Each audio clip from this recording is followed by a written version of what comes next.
We're what we would like to class as a full service, right?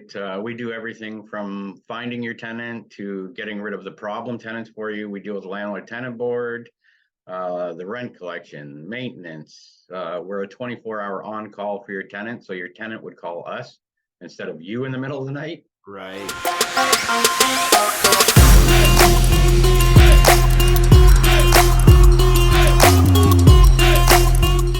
Hello and welcome to Haldeman Norfolk County Real Estate Hacks, where my team and my partners give you the local competitive advantage in today's real estate market. I'm your host, Adam Walker, your friend in the mortgage business. We've got a great episode for you today. Last week, we kicked off our webinar series on how to buy an investment property, the One Property Way Blueprint. If you haven't signed up for our first webinar, do so right away. We have our first webinar coming up on the 13th, and if you've signed up, you get instant access after that event's happened. So if you're watching this in the future or after the event's taken place, go ahead and sign up. You do still get instant access, and we will have regular events coming up. But on that theme, we got a lot of questions about the done for you service, and I think the main key of our done for you service is our guest today. Tyler Wright is the owner of RTE Property Management and Services. Welcome to the show, Tyler. Thank you, Adam. Awesome. So RTE Property Management Service. How long have you been doing this for? We started about 11 years now. We started it back in September of 2012. Okay. So yeah, it's been a Nice. few years now. Been doing it for a little while. No, why property management? Why how do you get into property management?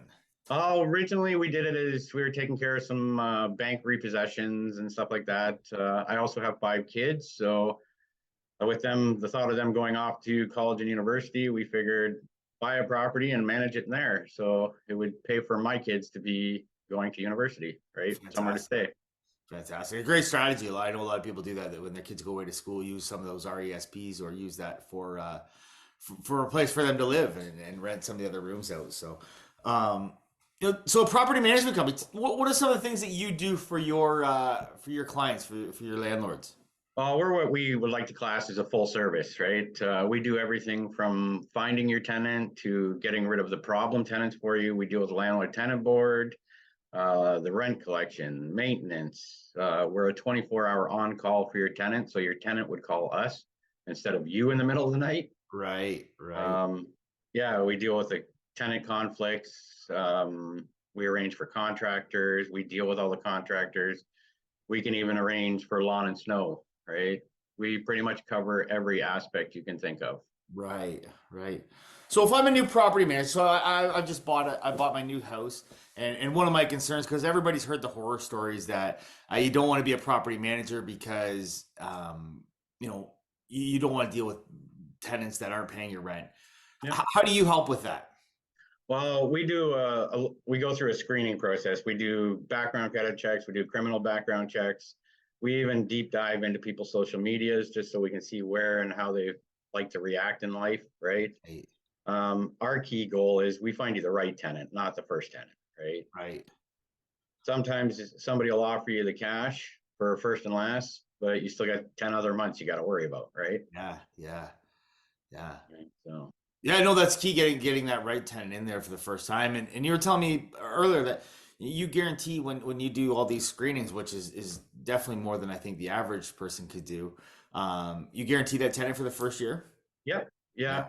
Because we pride ourselves on finding you the right tenant, right? Right. So we will guarantee it for that first year because we take a fee to place that tenant, obviously. Right. So if that tenant should leave for whatever reason inside of that year, even if it's beyond our control, we'll find you another tenant, but we won't charge you again for it. Right. I think you were telling me am I right that in the last 12 years that's only happened one time? One time in the last 12 years. Wow. Yeah. That's and it was out of our control. Her and her spouse had split up. So right. Yeah. Right. You can't fix that either then. No. Yeah. You don't have that service. I'm not a marriage counselor. No. But that's a really big benefit that having the right tenant in there that's going to make those monthly payments. That's going to do that. And now you collect those payments as well. You have a system set up where we have an online payment system where we can do an automatic withdrawal. at the beginning of the month or whatever date the rent's due, or you can have it so the tenant's set up to pay it as a bill payment like they do on their regular online banking. It gives me trackability, right? It also gives there's an owner app, so the owners can actually track their properties in real time to see what's owing. It comes with a maintenance platform as well, right? So prints out statements for the year, the month, whatever you need. Right. Now, one of the things I know I wasn't good when I had my first rental property, I had tenants that came to me and said, Adam, we're struggling this month, and we need a little bit of a break, and we're going to be late on this month's property, and I wasn't good at being that maybe mean guy saying no, I need my rent right away, and then the next thing you knew, I was $7,000 behind on my rent. Yeah. How do you how do you work to prevent something like that? Well, we keep an open conversation generally with our tenants and our owners, right? The biggest thing is we try to work with our tenants because we're well aware of the fact that life happens, right? But it's that balance of getting to a point where you're not going to come back from, right? Right. So we still issue like the N4 notices that are required for late payment or non-payment, right? That way we've got the trackability, right? If for some reason they just keep pushing it off and pushing it off. Right. The benefit to a property manager in that situation, as opposed to yourself as an owner, it cuts out that personal. There's a lot of owners I find out there want to be that nice guy and extend that favor, right? But at the end of the day, this is a business, right? Right. You're not in it to finance somebody else's living. You're in to finance your own living, right? For sure. So that's where it sometimes beneficial to have somebody like me as a middleman in between. Yes. Right.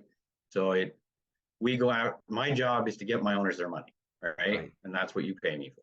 Right. And that's key too. You kind of talked about some of those notices that I know I wouldn't know about. That if they are going to be late, yes, you can pay. Maybe we do work out something where you pay a week late, but there's those notices already in place that I think most people wouldn't know about. Yeah, because some of those notices, like an N4, for example, gives them 14 days to pay it. Right. Before we could file with the landlord tenant board. Right. So, but it keeps a trackability and accountability for us. So if we have to at a later date, we can prove constant late payment or whatever, right? If that tenant becomes an issue going forward. Good. Right. Good. Yeah, no, that's excellent. Now, if I'm going out in Haldeman, Norfolk, and I'm looking to buy my first rental property, what are maybe some of the best strategies that I want to look for when I buy that property to maximize my return down the road? Well, there's a lot of good properties in the Haldeman, Norfolk area, right? I would suggest minimum triplex. Duplexes are nice, right? Yeah. The more units, the better, because you're always got a tenant in there covering out your mortgage and expenses fees, right? Right. Generally, you try and find something, depends on where your budget's working to and what you like to do, right? But something that doesn't require a ton of maintenance, right? Right. But on the other end of that spectrum too, if you find something that does require a lot of maintenance, it's easy to remove the tenants in those situations for low rent, upgrade them, raise the rent a little, and get your money back, right? Right. Now, do you see when a lot of people buy their first property, whether it's a single family home or a duplex or a triplex, are there a lot of renovations all the time? And what are maybe some of those? I know sometimes we do a full remodel where we're tearing it down to the studs, but what are some other little, smaller maintenance things that you I've seen done when somebody buys their first investment property? Usually a small maintenance thing to pretty it up basically and get good tenants in is a quick paint job, usually is a nice start, right? Sometimes some flooring, maybe upgrade some light fixtures, stuff like that, stuff that brings it a little more current and date, right? Okay. Right. Some of the properties around here are old farmhouses, so they're outdated, right? Yes. But yeah, if you can make it look more dated, like current, that's usually, it's not an expensive way to go, and it's a quick, easy, make it look pretty for somebody else to come in, right? Right. Now, if I'm buying my first property and I'm busy with work and I've got the kids doing everything, and yes, it needs to be painted, but I'm not handy at all and I can't do those things. How do you help with that? We have a full team that does everything from full renos to slapping on a coat of paint. Awesome. We can cover every end of it. That's awesome. So, and just so everybody knows too, the other aspect of when you buy that first investment property, if you want to include those improvements in the mortgage, we do have a program through CMHC that's called, or just through any lender that's called Purchase Plus Improvements, right? So where you can take those improvements that you want to do and just include them in the mortgage. So if you don't want to put those on a credit card or a line of credit or something else, or pull more money out of savings, great program, Purchase Plus Improvements, that we can definitely help out with. What are maybe some common challenges that landlords face that you see? A lot of common challenges that I see landlords especially when they try and manage it themselves, is one, they don't know the laws as well as they should. Right. They think they know. They don't do the full research like I'm required to do, right? Yes. Yes. And it's not necessarily a bad challenge, but it's a lot of owners like to have that personal relationship, so they extend favors, right? Right. Push things off, right? As far as rent being collected, and then before long you're in a hole you can't dig out of, right? Right. So it's a lot of those little things. And then even as an owner like yourself, you don't want those 3 a.m. phone calls because my tap is dripping, right? That's what I'm here for. So that's the call that would go right to you then. Yep. All like in a lot of these situations, my tenants, I work for the owners, right? Right. So the tenants do not even know how to contact the actual owner. It's all done through me. Oh, nice. Yeah. So even simple things. We got to change the batteries in the smoke alarm. We got to change the furnace filter. Are those things that I got to do as an owner, or are those things that you take care of for me? Those are all things we take care of. It's part of our natural fee, part of our natural routine, right? We go through, we document it all. We do everything from paper trails to Google Drives, right? Depending on which the owner prefers. Right. Some of my owners I have a weekly conversation with. Some of my owners I talk to them twice a year, right? It all depends on what they want, right? Right. No, that's interesting. So you kind of talked a little bit about your screening process. Can you talk why that's so important? That maybe if we go, a month or two without that, that tenant, I think I've heard a lot of different stories of where somebody comes in with, "Hey, I'm going to pay a whole year's worth of rent." What are some of the red flags that might come from that, and why does your screening process help landlords in the end? Well, the paying the year in advance, in some cases, like I've never really run into that. I've had offers where that is, but it shoots up red flags because behind that, they with paying the rent in a full year, they expect they're never going to see you in that year. So what is happening inside of that house could be anything from somebody just living there to a drug operation, right? I've gone through ones where we've cleaned out grow ops, right? Stuff like that. And yeah, the screening process is great because you can see their credit histories, like their whole financial background, right? Any criminal activity, social media shows into how they live their life, right? Right. But a good portion of what I do, even with the screenings, is the one-on-one contact, right? Right. When I do showings of houses, I don't do mass showings. I do one-on-ones, right? Okay. My main reason behind that is I've been doing this long enough. I learned how to read people. And as a property manager, I'm a middleman. I'm not the owner. They will tell me things that they wouldn't normally tell somebody who owns the building, right? Right. So you can weed out a lot of people through that just alone, right? Yes. Yeah. So if I buy that new property and I have you screen all my tenants or potential tenants, say, "Hey, can you find some?" Do you bring back a list of maybe a top 3, or do we just get back, "Hey, this is who you should go with"? Well, it depends on the owner. Some owners like to see the top 3, and then we go through and discuss the pros and cons, or even the personal feelings I've got from meeting them face to face. Some owners have full 100% trust in me that I'd screen them, I pick the best one, and away we go. Right? Okay, nice. So now the other thing you talked about was regular maintenance. So if I've owned this property and I've had it for maybe a year or two, what are some strategies? I know we talked in the past about like building up a slush fund and having a portion of the rent going into that slush fund, so you have access to that. So I wouldn't even. We have that. The taps dripping or anything like that. I don't know until after it's fixed. How do you build that up? Well, in some cases, the owners like to build it up because we'll just take a little bit off each rent and put it in an account, and it Hmm. just sits there in case we need it, right? In Hmm. some cases, we take it out of our own pocket and we just bill it to the owner at a later time, right? Right, right, But with most of my clients, my owners, I tend to set it up as I have a certain dollar figure that I'm allowed to spend without permission granted ahead of time, right, right?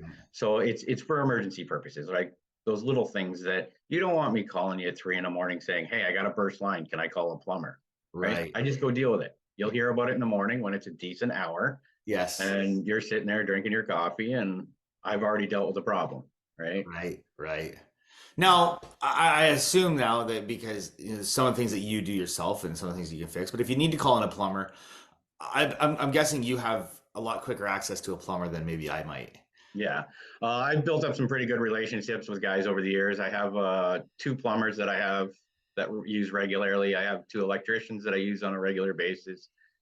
And that's one of the things with me is I pay my trades guys, right? And then I Right, bill the right. owners at a later date because it builds that trust. They know when I call, they're getting paid, right? So Yes. they'll answer my call in the middle of the night and come out. And probably get a lot more business from you than they might, Yeah. if I call a plumber, I'm going to be, it might be once a year, it might be, Yep. probably not once a year, every couple of years, Yeah. you might need Like a you may plumber. have one or two properties where I handle a lot more, right? Right, So, and I right, use the same guys throughout all my properties. So, right, and right. I use local. Yes, no, we like local Yeah. for sure. So, and any other tips or advice for a new real estate investor? So what we're gonna have is a lot of new real estate investors on our webinars. Any last tips? Best thing I can do, whether it's buying the property, finding a tenant, finding a property manager, do your homework, right? Right, Don't right, take the first guy that knocks on your door, right? Bigger might not always be better, smaller might not be better, right. right? Everybody's got references if they've been doing it long enough. Check the references, Right, right. right? Now you talk about you being a full service too. So if I'm out there looking for my first investment property, and I've got one that I'm going to put an offer in on, and you're going to manage my property for me, is that something that you would look at and kind of give any tips on and say, hey, maybe this, if I've got it narrowed down to two or three properties, could I bring those to you and say, Tyler, what one do you think would be the best? Yeah, I have quite a few owners that I actually do walkthroughs with when they're even first stages of looking, their first viewing of the property. I go Right. through with them. I can tell them what fair market rent is. I can show them stuff that's going to need to be repaired right away. I can put them in contact with guys who can give them quotes right away. Right? Just yeah, like I've done it with multiple owners where I walk through even at the very beginning stages. Right? Great service. So they know what they're looking at on a broader spectrum as opposed to I'm just buying this house then figure it out, right? Right, right. What an advantage that is to have an expert right in your back pocket that can help you out with a lot of things. So I think that's absolutely fantastic, Tyler. I really really appreciate you joining today. But one of the things I don't know if you've seen in any of our podcasts, one of the things we like to do is kind of talk a little bit local, and what a great county in Haldimand, Norfolk that we have here. So let's do a little bit of that. What's your favorite thing to do? Maybe in the winter months if you're out on a weekend, what's one of your favorite things to do? Most of the time, well, my kids are all older now, but I used to coach a lot of hockey, but we still Okay, like to go ice skating and stuff like that. Now I've got grandchildren on the way, so ice skating is a big thing for us. Yeah. nice. Lots of great little ponds around. Oh yeah. Yeah. What's your favorite pond that you go to? Where's your go-to? Well, Waterford's Ponds is really nice. If this winter, not so much. We haven't had the real cold Hasn't yet, been but real. Hasn't really been an outdoor rink winter. Has yeah, it? No, but yeah, Waterford is pretty good. great ponds there. Yeah, I always loved Townsend. I grew up in Townsend, Yeah. so great ponds there in Townsend. So awesome, awesome. What's your favorite restaurant? Oh, I don't know. Blue Elephant is always a good one. Yes, I do like the Simcoe Arms. They're a very, very good restaurant. got Um, a couple real good ones there for my sure. wife and I like to always try something new too. Like we try and stay local and just hop around something different every now and then. Yeah, yeah, yeah. But it's always nice to have two staples that you can go back Yeah. to in the blue and the arms. That's good. What about for coffee? What if you're going out for a local coffee, where you like to stop in for a coffee? I'm a Tim Hortons boy. Yeah, yeah, nice and Yeah. easy. Yeah. Well, I do. I pretty much live in my truck, so Coffee is a staple in my life. Yeah, good. Hey, can't Tim Hortons is always a great stop. Yeah, You talk about ice skating, your kids are probably all Timbits and yeah. admire hockey and stuff too. So that's One good. of my favorite ones, though, if you're gonna go into the pastries and stuff like that, is the Urban Parisian in Dover. Yeah, it's a good one for sure. Yeah. For sure. So awesome.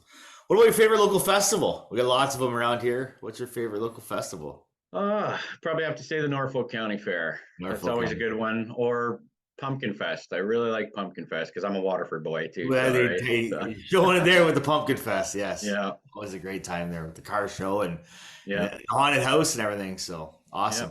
Awesome. Well, Tyler, thank you so much for reaching out or for joining us today. All your contact details will be in the show notes. We'll have this running. So thank you so much for joining today, and we appreciate it.